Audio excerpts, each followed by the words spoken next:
Bonjour, donc je fais cette vidéo, on est aujourd'hui le matin du dimanche 22 juin 2025, donc à l'heure qu'il est, tout le monde sait effectivement que eh bien, les États-Unis ont largué des bombes sur trois sites, Fordo, Natanz et Ispahan en Iran. Donc il y a plusieurs points que je voudrais aborder. Le point le plus important pour moi hein, et pour la chaîne quand même, c'est que je me suis aperçu ces dernières heures que des vidéos que j'avais faites sur le sujet, donc voilà, Dubaï, alerte de l'ONU, etc. Et puis aussi celle qui s'appelle Dubaï Radio, enfin non, ça c'est le Dubaï en danger, voilà. En fait, ces deux vidéos, il y a des commentaires sous la vidéo que je ne contrôle pas. Hein, clairement, ça veut dire que je n'ai pas la possibilité, en fait, de éventuellement les supprimer. Donc, c'est des commentaires qui se sont rajoutés de je sais pas pourquoi et je sais pas comment c'est possible que c'est vraiment la première fois que je vois des commentaires que je ne peux pas supprimer. Ça, c'est le premier point. Le deuxième point, c'est que sur ces vidéos, j'ai vu passer des commentaires, mais qui ont été supprimés. Hein, donc c'est évidemment ni par vous ni par moi. Mais voilà, il se passe des choses apparemment sur ce sujet-là. Bon, c'est pas tellement étonnant, hein, je veux dire, quelque part, c'est pas tellement étonnant. Les vidéos n'ont pas été spécialement censurées. Il faut dire que bon, j'essaye de toute façon dans ce type de vidéo, j'essaye de garder de l'objectivité et voilà, j'ai pas de parti pris. Parce que bah, faut que ça soit objectif, ça doit servir pour les gens qui sont en expatriation, hein, c'est pas faire passer un message. Donc voilà, je tenais vraiment à signaler ça parce que normalement tout youtubeur a quand même un minimum de contrôle sur les messages qui passent sous les vidéos et là il se trouve que bah, pour certains, alors c'est même encore plus vicieux que ça en fait, c'est-à-dire qu'il y a certains messages que je peux contrôler, c'est-à-dire que éventuellement je peux effacer, mais il y a d'autres messages, je ne peux pas y toucher. Visiblement, alors est-ce que c'est... Je ne sais pas ce qui se passe. Je ne sais pas ce qui se passe. Et c'est vraiment... bah, vous n'êtes pas sans savoir hein, que j'ai un certain nombre d'autres chaînes YouTube. C'est la première fois qu'il m'arrive quelque chose dans ce genre-là sur une chaîne YouTube. Donc c'est vraiment très très surprenant en fait. Donc ça c'est le premier point. Hein. C'est pour vous dire, je tenais à faire cette annonce quand même pour que vous sachiez un peu ce qu'il en est. Euh, voilà, et je peux pas savoir si ça se reproduira ou si ça se reproduira pas. Je peux même pas savoir parce que je peux pas aller sur toutes les vidéos que j'ai fait auparavant. Je peux pas savoir si ça a pas été fait sur d'anciennes vidéos, peut-être, hein, mais je peux pas reprendre toutes les vidéos les unes après les autres. Donc, si vous voulez quelque part, au bout d'un moment, je me dégage de toute responsabilité sur les commentaires. Je peux pas faire autre chose. Hein, voilà. Euh, donc ça, c'est le premier point. Le deuxième point que je voudrais évoquer, parce que j'ai regardé un peu sur YouTube et sur la presse américaine, parce qu'il commence à y avoir déjà des réactions aux États-Unis, donc c'est quand même un point qui est quand même extrêmement important. Donc, c'est en fait le débat qui tourne autour de bah, ce qui s'est passé en Iran et ce qui se passe dans le parti même de Trump. En fait, vous avez donc le parti de Trump, hein, MAGA, ce sont les initiales de Make America Great Again. Eh bien, en fait, il se trouve qu'il y a vraiment une déchirure à l'intérieur, une déchirure très grave, hein, à l'intérieur de ce parti quelque part, une partie de MAGA a vraiment l'impression que Trump leur a tout simplement menti, quoi. Et ça, c'est le genre de choses qui, même si ça peut passer en France, hein, ça prête pas beaucoup à conséquence quand les hommes politiques mentent. Là-bas, aux États-Unis, c'est pas du tout pareil. Hein, c'est pas du tout le même genre de choses. Et parce que Trump a été élu justement sur le fait qu'il n'y aurait jamais la guerre, etc. Et maintenant, donc, ce qui est rapporté par les youtubeurs américains. Donc on a par exemple ici, donc ses partisans se retournent contre lui, 200 000 vues. Enfin, j'ai vu passer des vidéos avec beaucoup de vues en fait hein, sur le sujet. On voit que voilà, il y a un problème.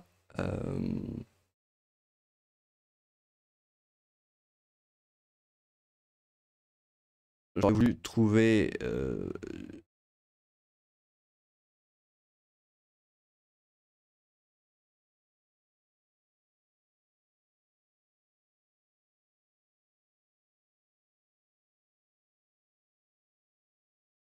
les courses, Trump ment sur le et MAGA est furieux. Bon, vraiment il y a un débat, il y a un débat très très important. Hein, euh,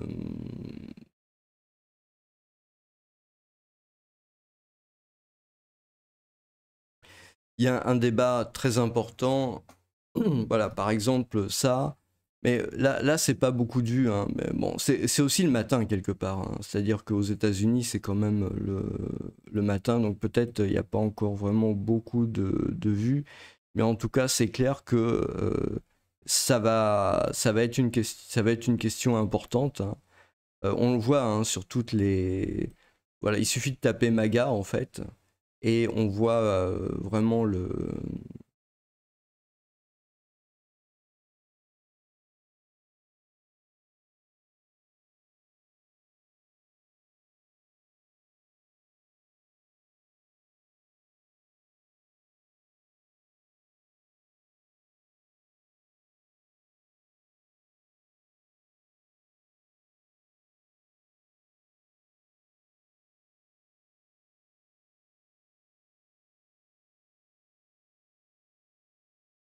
En fait, je vais rechercher MAGA Iran. Je pense que c'est quand même plus. Donc, ça s'étale hein, sur tous les grands médias en fait américains, MSNBC, Daily Show. Donc, il y a 19h, donc ça, je suis pas sûr qu'ils savaient ce qui s'était passé. Mais on voit un Lost Theophone. En fait, il y a vraiment un tremblement de terre dans le parti même de Trump, en fait. On voit entre des noms qui sont très importants, hein, Ted Cruz et Ted Carlson. C'est vraiment des choses qui sont extrêmement importantes. Donc, voilà, Steve Bannon, on voit tous les noms qu'on a connus hein, sur le sujet. On voit vraiment qu'il y a un sujet aux États-Unis. Hein. Il y a vraiment ce qui vient de se passer pose vraiment un très gros problème aux États-Unis. Alors maintenant, on peut peut-être réfléchir au fait que ça s'est passé un week-end. Donc pourquoi ça a pu se passer un week-end? J'avais entendu dire que ça pourrait se passer un week-end précisément pour, disons, pas trop perturber la bourse, pour que les choses puissent être reprises en main au niveau de la bourse, au niveau du SP500, Nasdaq, etc. Lundi matin, parce qu'en fait, aujourd'hui, on est dimanche, donc ça s'est passé dans la nuit de samedi à dimanche, donc ça, c'est le premier point. Mais aussi, ça peut permettre, alors ça, c'est comment dire, c'est une hypothèse, hein, c'est une idée, elle vaut ce qu'elle vaut, mais c'est peut-être que, voilà, peut-être dans l'idée, c'est de faire l'action qu'ils ont faite de la nuit de samedi à dimanche, en espérant faire plier les Iraniens. Et donc comme ça, voilà, partir sur une semaine, disons, où il n'y aura pas trop de mouvement et dire, voilà, c'est quelque chose de ponctuel, ça s'arrête là, etc. Mais ça voudrait dire que les Iraniens, en fait, arrêtent, que se rendent, quoi, directement comme ça. Or, ça paraît pas très comment dire, vraisemblable, hein. Donc, le problème qui va se poser à Trump, c'est l'après, en fait, parce que, bon, voilà, qu'est-ce qui se passe après la nuit de samedi à dimanche? Qu'est-ce qui va se passer? Alors, il avait parlé des 2 semaines, bon, ça n'a pas été nécessairement très bien respecté. Euh, la question, vraiment, c'est de savoir qu'est-ce qui va se passer après. Mais déjà, ce qu'il faut bien comprendre, et c'est là où je pense c'est intéressant de comprendre justement l'Asie, l'Orient. Je pense que vraiment, c'est un truc que malheureusement les Occidentaux, je le répète souvent sur cette chaîne, hein, les Occidentaux ne comprennent pas du tout l'Orient et l'Asie, en fait. Ça, c'en est vraiment dramatique. Euh, Ce qui se passe, en fait, c'est que quand on ne comprend pas l'Orient, quand on ne comprend pas l'Asie, on réfléchit en tant qu'occidental et on n'arrive pas à prévoir l'avenir. Malheureusement, il faut du temps pour arriver à comprendre. Donc, je vais m'expliquer. Il faut bien comprendre une chose, c'est que le président actuel des États-Unis, donc a été élu il y a maintenant à peu près un an, hein, enfin, non, 6 mois, pardon. 6 mois, ça fait 6 mois qu'il est au pouvoir, mais il a des élections de mi-mandat, hein, c'est un peu l'équivalent des législatives en France, qui vont tomber dans à peu près un an et demi, quoi. Et donc, à ce moment-là, euh, il risque, enfin, il peut se retrouver comme en France, en fait, c'est-à-dire sans majorité, et même avec une majorité qui lui est clairement opposée. Donc ça, c'est vraiment le risque. Avec ce qui vient de se passer là, et le problème MAGA qui va exploser, hein. Clairement, il y a un problème fondamental parce que justement, Trump a été élu sur le fait de ne pas intervenir à l'extérieur. Donc, à partir du moment où il le fait, je pense pas que les Américains soient aussi permissifs que les Français. Et donc, nécessairement, ça va lui poser un problème. Mais dans l'œil des Orientaux, de l'Orient, hein, je veux dire, l'Iran, c'est l'Orient. Je veux dire, on peut tourner ça comme on veut, mais l'Iran, c'est l'Orient nécessairement. C'est pas l'Asie, c'est l'Asie, c'est pas le monde chinois, mais quand même, c'est quand même l'Orient. Et dans l'Orient, on voit les choses quand même de manière légèrement différente. C'est-à-dire que le régime s'inscrit là-bas dans la durée. Enfin, dans ces pays-là, les choses s'inscrivent dans la durée. Ils savent très bien que les Occidentaux, avec leur système démocratique, bon, je suis pour, hein, le système démocratique, c'est pas la question, mais avec le système démocratique, en fait, ont affaire à des changements réguliers de politique. C'est-à-dire, voilà, aux États-Unis, c'est même encore pire, c'est tous les 4 ans. Et avec les midterms, éventuellement, ça peut être dans un an et demi. Donc, ils savent finalement que, après tout, ils sont pas stupides, hein, ils ont Internet, ils se renseignent. Ils savent très bien que dans un an et demi, les choses peuvent changer aux États-Unis du tout au tout. C'est-à-dire qu'il peut vraiment y avoir un changement de politique. Et donc, euh, ça, c'est une vulnérabilité qui est énorme vis-à-vis de ce qui se passe en ce moment, parce que ça veut dire tout simplement le temps joue contre Trump. Le temps joue contre lui parce que euh, plus le temps va passer, plus on va se rapprocher des midterms et du moment des élections, hein. Le moment des élections des midterms aux États-Unis, c'est dans pas si longtemps que ça, en fait, parce qu'il y a l'élection par elle-même, mais il y a la partie des midterms. Donc, je vous ai affiché l'article Wikipédia, hein, United States Midterm Elections. Et donc, on peut voir, hein, vous avez les élections en 2026 pour renouveler les sénateurs et puis les représentants. Donc, voilà. Euh,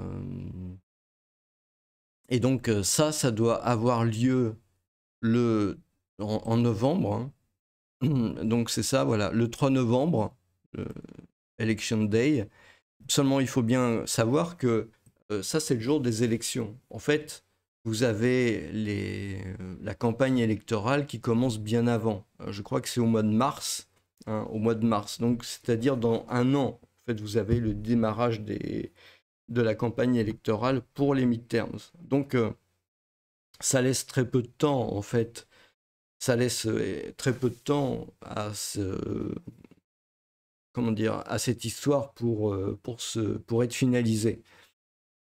Bon, apparemment, il semble pas qu'il y ait, pour l'instant, envisagé les troupes au sol, hein, aux États-Unis, en Iran, de la part des Américains.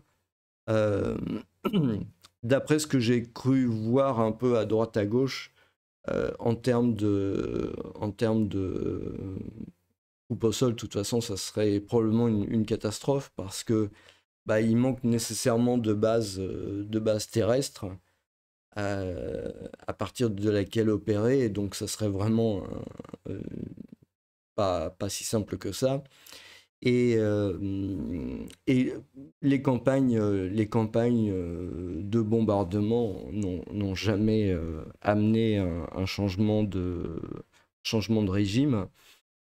En plus, il y a quand même quelque chose, je ne sais pas, qui est quand même assez importante, c'est quelles sont l'attitude des Iraniens. Il n'est pas du tout certain que les Iraniens euh, attaqués de cette manière-là euh, et enfin, veuillent maintenant changer de gouvernement. Parce que quand il y avait eu la guerre entre l'Iran et l'Irak, bah, finalement, même les Iraniens qui étaient pas pour le gouvernement ont quand même voulu combattre apparemment contre l'Irak. Donc voilà, c'est un peu probablement un coup de poker, c'est-à-dire que voilà, peut-être que c'est une opération qui a été décidée qu'elle serait one shot, un coup de bluff.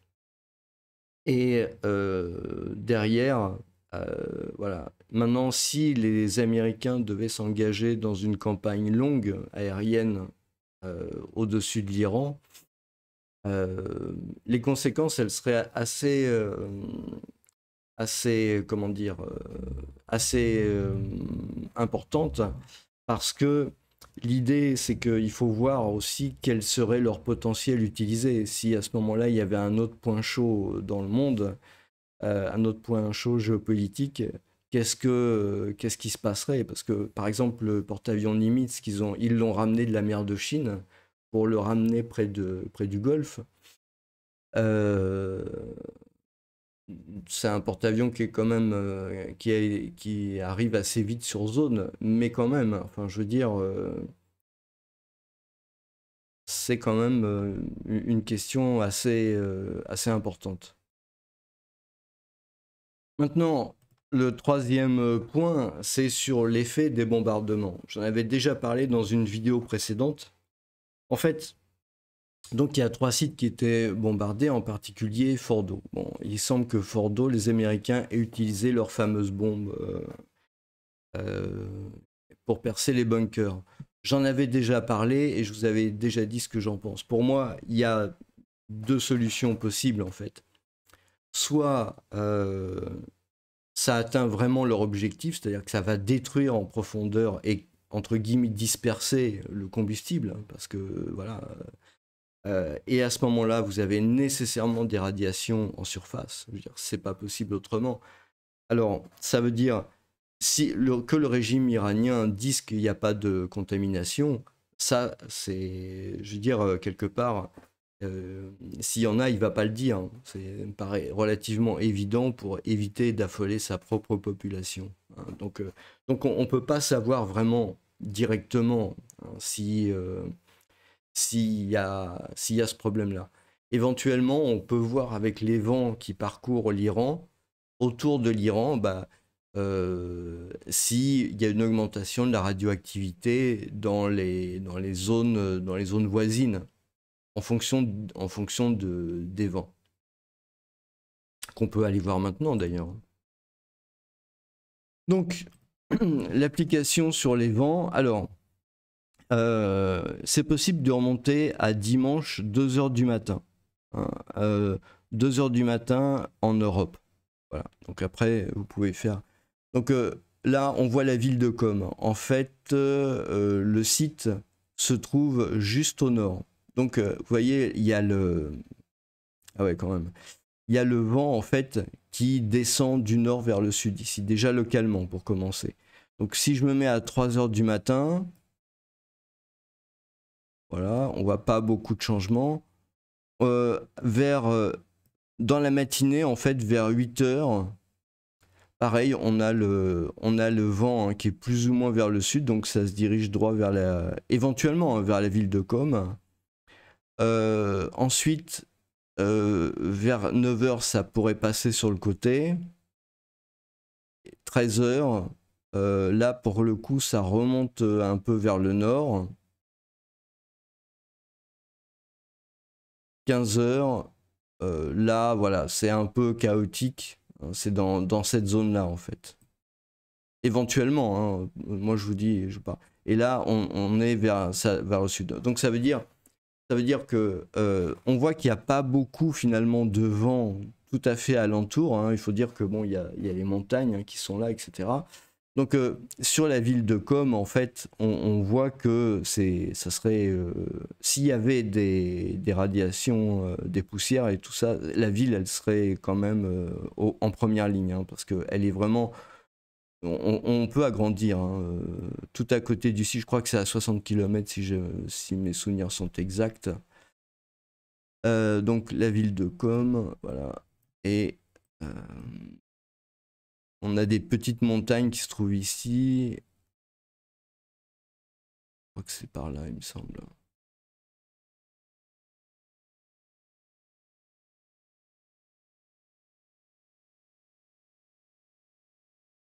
Bon, c'est vrai que il n'y a pas la traduction, donc c'est difficile. Voilà, donc enrichissement de Fordo, localisé à 32 km au nord-est de Com, à proximité du village de Fordo sur le site d'une ancienne base. Voilà. Donc ça se situe à cet endroit-là, donc 32 km au nord-est de Com. Comme c'est ici, donc ça serait à peu près voilà, dans cette zone-là.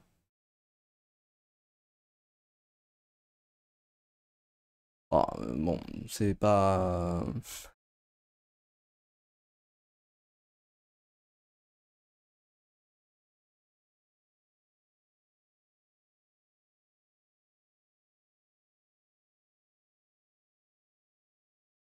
Au nord-est de Com, ouais, c'est ça.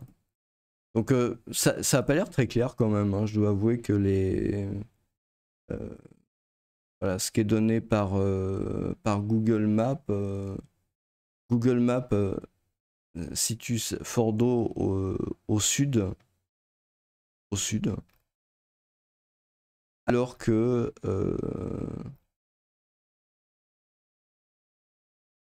je vais regarder avec l'imagerie satellite en fait. Là c'est le village.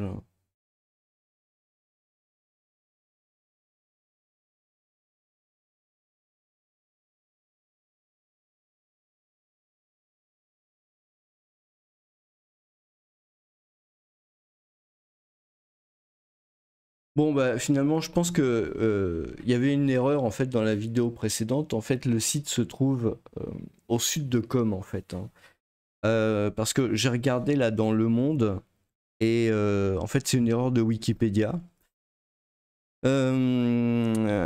Puisque le site se trouve à 150 km au sud de Téhéran. Donc c'est ce qu'ils disent. Hein. Et quand on regarde avec Google Maps, on s'aperçoit que voilà, j'ai mis ici le point ici sur Téhéran. Si on met le point sur le milieu de la capitale à peu près, et que on regarde vers le sud, on voit que finalement où je l'avais situé précédemment, bon, ça c'est vraiment embêtant, où je l'avais situé précédemment, eh ben, en fait, c'est pas ça. En fait, c'est plutôt ici, c'est-à-dire où montre Google Maps. Et là, ça fait à peu près ouais, les 150 km. Donc c'est au sud en fait de Com, sur la montagne. Bon, ça change un peu les choses. Au niveau du vent, évidemment. C'est important. L'histoire des vents dans les problématiques de contamination nucléaire, c'est vraiment quelque chose de très important. Donc là, ça change tout en fait. Si je me place, donc on voit en fait que euh, la montagne se trouve dans le coin, ici, au sud.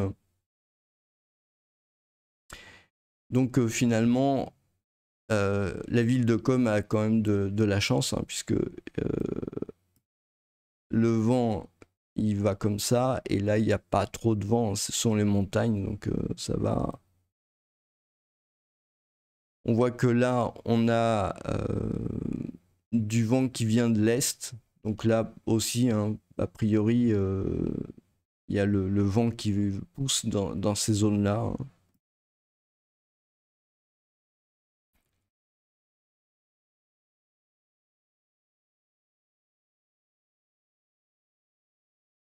Voilà, et là, le vent qui vient du nord. Donc en fait, s'il y avait des retombées, en fait, elles seraient plutôt localisées dans ces endroits-là, a priori, hein.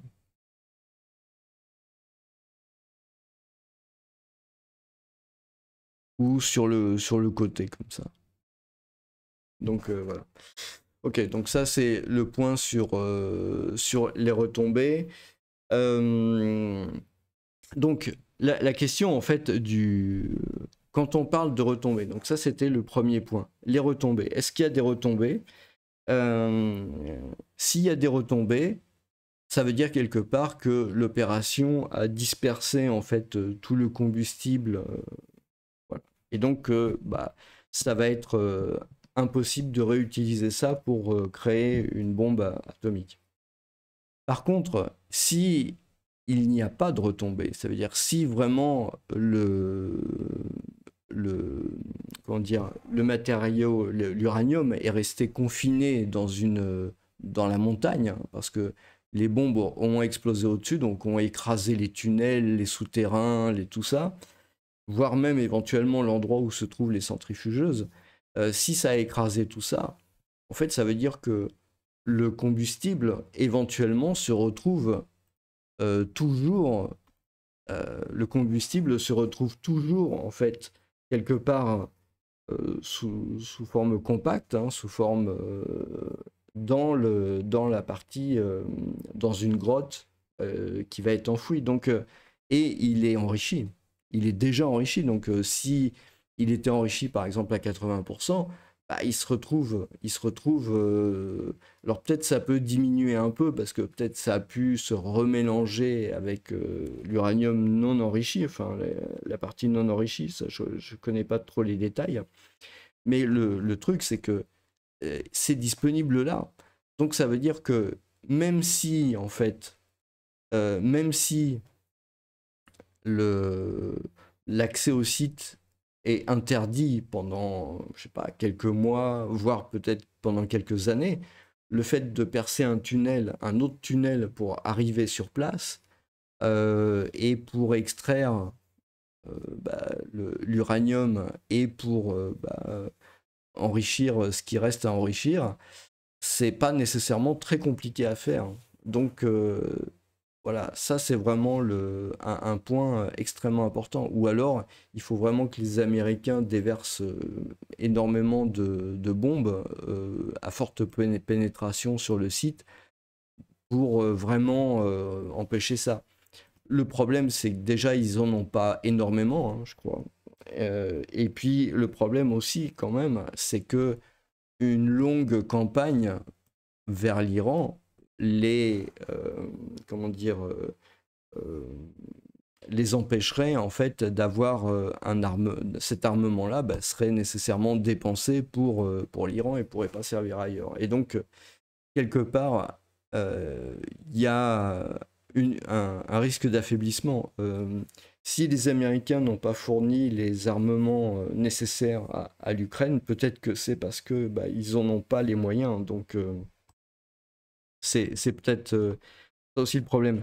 Donc il y a ces deux possibilités pour moi. Il n'y a pas d'autres possibilités. C'est-à-dire que soit ils sont arrivés à détruire euh, l'uranium et à ce moment-là, nécessairement, il y a de la ça a été diffusé dans l'environnement, hein, parce qu'on voit bien, quand vous regardez sur la télé le fonctionnement des bombes qui vont aller profondément dans le sol, vous voyez bien qu'il y a une première explosion quand elle touche le sol. Enfin, c'est pas une explosion nécessairement, mais voilà, la fumée quand elle touche le sol, elle s'enfonce dans le sol de manière très profonde, et là elle explose. Et ce que vous voyez à l'écran, au moment où elle explose, eh bien,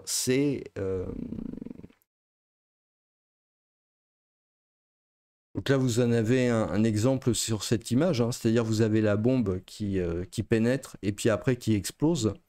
Donc on peut voir quand même que vous avez du feu, hein, qui sort. Bah, c'est simplement que la bombe explose et donc tout le contenu en fait est renvoyé dans l'atmosphère. Donc si la bombe est arrivée jusqu'à l'endroit où il y a le combustible, ça me paraît difficile qu'on n'en retrouve pas dans ce nuage-là. Alors, c'est possible, hein, qu'on n'en retrouve pas dans ces nuages-là, mais à ce moment-là, ça veut dire que la bombe n'a pas réussi à atteindre le cœur des installations, mais qu'elle a simplement écrasé le truc ou qu'elle a provoqué une onde sismique pour faire écrouler les tunnels, etc. Donc, tout ça, c'est très possible, hein. Mais dans ces cas-là, ça veut dire que quelque part, le combustible, l'uranium enrichi, eh bien, il est devenu inaccessible pour quelques semaines ou quelques mois, mais pas plus, quoi. Et donc, le truc problématique. On peut voir là, hein, donc la bombe qui pénètre ici, passe dans les bunkers et arrive à l'endroit où elle explose. Mais voilà, le problème c'est que quand elle explose ici et qu'on voit des flammes ici en hauteur, bah, ça veut dire que nécessairement les flammes ont remonté jusqu'à la sortie. Donc c'est illusoire de penser que le matériel, que l'uranium va pas sortir non plus. Donc vous avez que ces deux possibilités en fait, hein. Et donc voilà le truc. Donc ça veut dire que il y a deux solutions. Soit ils ont voulu faire un coup de bluff, hein, voilà, quelque part en disant bah voilà, on a tout cassé au niveau nucléaire en Iran. Et à ce moment-là, il faut négocier une reddition. Euh, Soit quelque part, ils ont conscience que bah, ça va demander une longue campagne de manière à vraiment supprimer toutes les possibilités nucléaires du pays. Bon. Euh, on ne peut pas exclure le fait non plus que finalement, étant au courant que, enfin, sachant qu'il y a un risque en fait de bombardement comme ça peut pas être exclu non plus que l'Iran ait pas pris des mesures pour disséminer dans leur pays des, voilà, des, des parties en fait d'uranium enrichi de manière assez forte, de manière à ce que tout ne soit pas et que tout ne soit pas détruit. Et il ne faut pas oublier non plus l'histoire du temps. Je veux dire, c'est des gens, pour eux, ils ont le temps pour eux. Ils ne sont pas soumis à des élections démocratiques, ils ne sont pas soumis à ce genre de choses-là.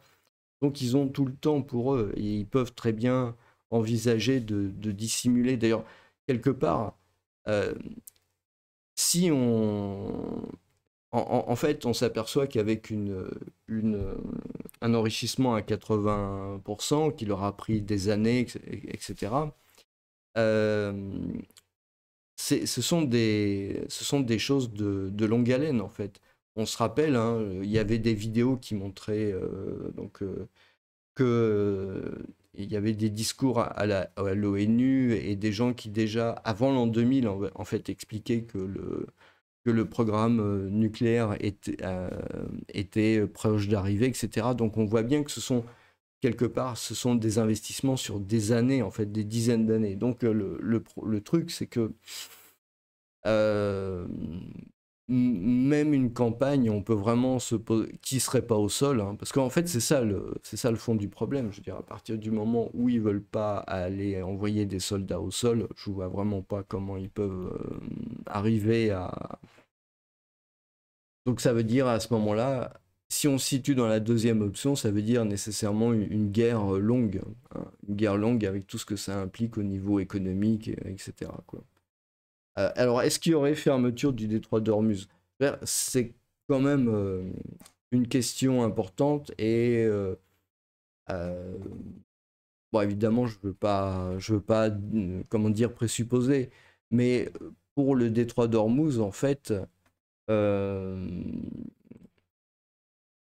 ce qu'il faut voir, c'est quand même que j'ai regardé un peu, en fait, il y a 40% des importations de la Chine, ou presque la moitié des importations de la Chine, qui vient précisément d'Iran, en fait, de manière plus ou moins détournée.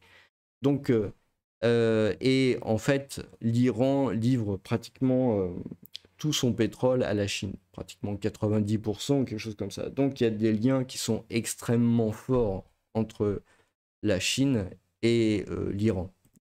Et ça permet à la Chine de pouvoir avoir accès à du pétrole bon marché. Il faut voir que la Chine est extrêmement demandeur de pétrole, hein.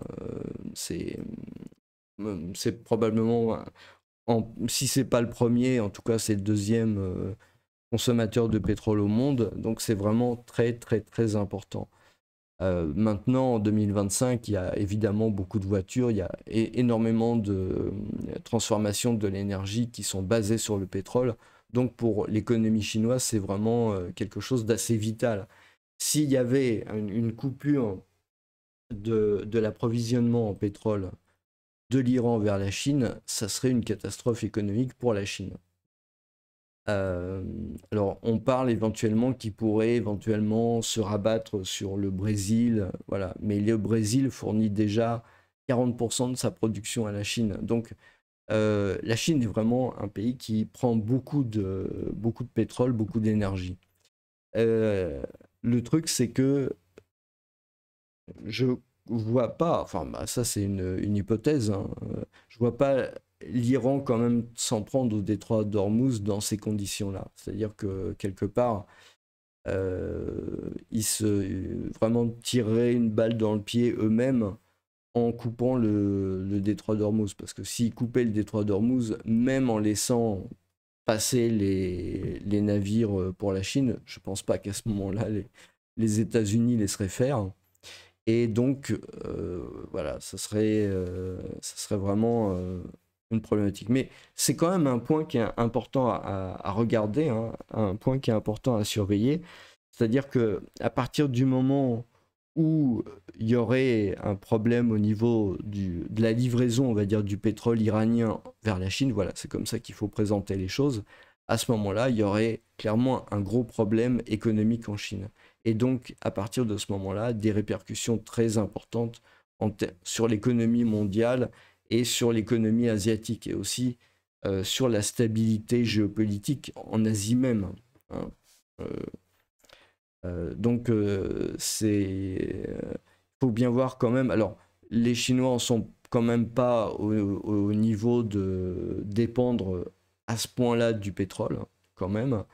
Mais la guerre avec le Japon, enfin le Japon avait déclenché la guerre précisément sur des problèmes justement d'accès à l'énergie, aux ressources, etc. Donc voilà, c'est vraiment au-delà même de l'impact que ça peut avoir sur le prix du pétrole. Je pense pas personnellement que les Iraniens iraient jusqu'à fermer le détroit d'Ormuz pour cette raison-là. Après, après, euh, le détroit d'Ormuz, s'il était fermé, on verrait le prix du pétrole, selon les analystes, entre 100 et 150 dollars le baril. Ça serait évidemment une catastrophe économique. Mais ça pourrait permettre au shale oil américain de devenir rentable. Et donc, ça leur permettrait éventuellement de pouvoir fournir du pétrole. Donc, on voit bien qu'il y a toute une problématique, en fait, sur ce sujet-là qui demandent à être approfondis. Mais bon, voilà, c'est les points que je voulais aborder, parce que la vidéo commence à se faire un peu longue, que je voulais aborder aujourd'hui. Voilà, je vous remercie, et puis à la prochaine.